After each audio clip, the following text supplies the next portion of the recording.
Been 5 fires at construction sites in Emeryville and Oakland. The most recent this morning near Lake Merritt. The cause of that fire is under investigation, but according to police, they may be on the lookout for someone suspicious. Take a listen to these dispatch calls.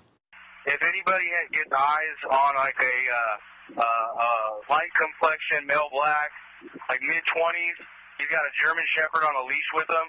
He's saying he's walking around saying he's off-duty OPD, off-duty U.S. Marshal. We need to talk to him, and OFD's asking to speak with him.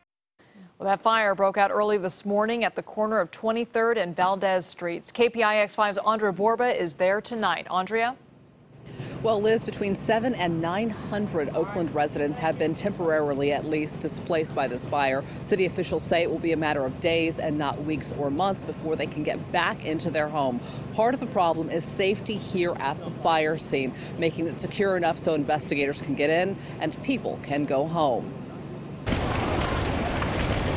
Burning over 1,100 degrees, flames from the fire lapped at the air above a crane tasked with helping to construct the apartment building. The wooden structure of what would have been 193 apartments near Lake Merritt reduced to charred kindling, if it was still standing at all. And while no one was living in the building, slated to open next March, people in the surrounding neighborhood found themselves evacuated. My wife has been in our building for 24 years. And now we're out on the street.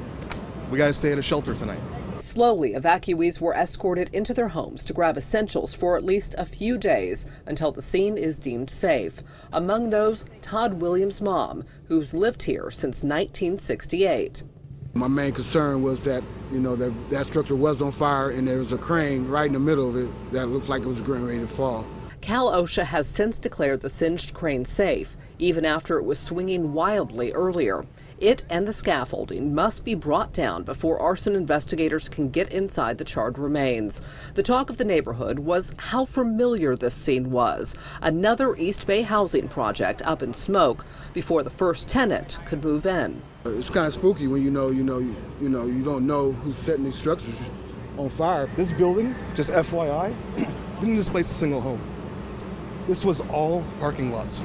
Not a single person was displaced in the construction of this building. This was more inventory of housing. ATF and Alameda County investigators have yet to determine a cause and caution against jumping to conclusions of a copycat or worse. I think it's too soon to make any kind of connection. I think every development site comes with its own level of risks, and developers do that. I mean, anything could go wrong, whether it's electrical or mechanical, human error.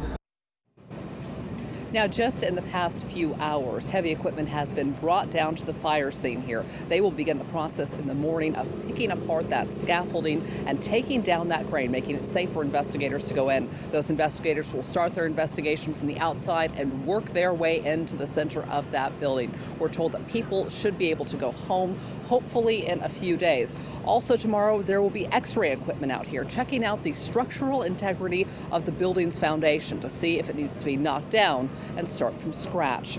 Live in Oakland, Andria Borba, KPIX 5.